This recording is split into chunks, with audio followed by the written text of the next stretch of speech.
We're here at the American Academy of Anti-Aging Medicine. How is what you do related to anti-aging and helping live a healthier, longer life? Scott, this is my favorite question. I love this question. What I do is anti-aging exercise. That's simply what I do.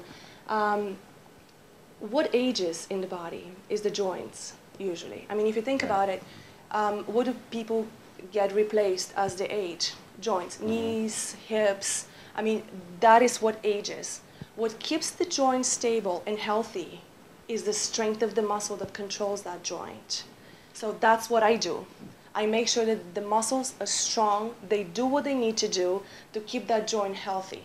When I say keep the joint healthy, I mean, obviously there's a lot of different aspects, but you know, one of the things that keeps the joint healthy is congruency of that joint, making sure that the joint surfaces are doing exactly what they need to be doing based on that tension that the muscle generates around the joint. The other thing that is really important to understand is that joints get nutrition by a process called imbibition. Imbibition is basically a simple load that's applied to the joint that displaces the fluid that's inside the joint capsule and allows new fluid to come in when that tension is released, and that new fluid brings nutrition while the old fluid releases all the toxins and all the waste that's been in that joint. Without a proper loading for the joints, that process doesn't happen. So here's how aging occurs in the joints. So with what I do, those processes are really being monitored, and we make sure that they happen in the body naturally and keep that flexibility and strength for the longest time possible. You mentioned flexibility. Why is maintaining that so important as we age? And is that one of the first things that kind of go as we get older too? Well, here is, my opinion on flexibility. When there's a limitation in flexibility in certain joint, to me that means that there's a weakness in that joint.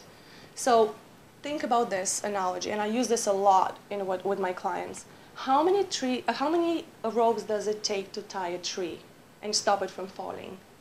Usually it takes 3 ropes, right? So you have a tree and then you have 3 ropes to stop that tree from falling.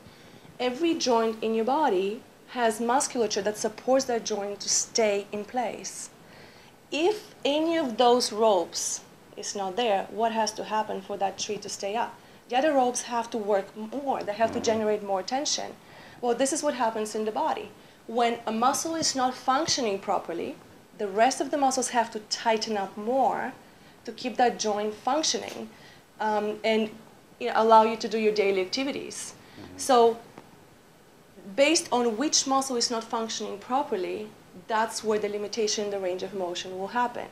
Now, me going and stretching the tight ropes to increase flexibility is not going to fix the problem, right? So what I have to do is I have to go and restore the rope that's not doing its job.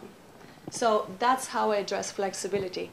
If there's a limitation in the range of motion, we look for the muscle that is weak or it's not functioning.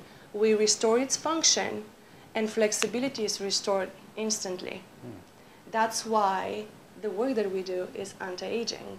Because when you feel stiff and inflexible, you feel old, don't you? When you feel loose and flexible, you feel young. You can jump, you can do everything. So that's how flexibility and anti-aging actually relates.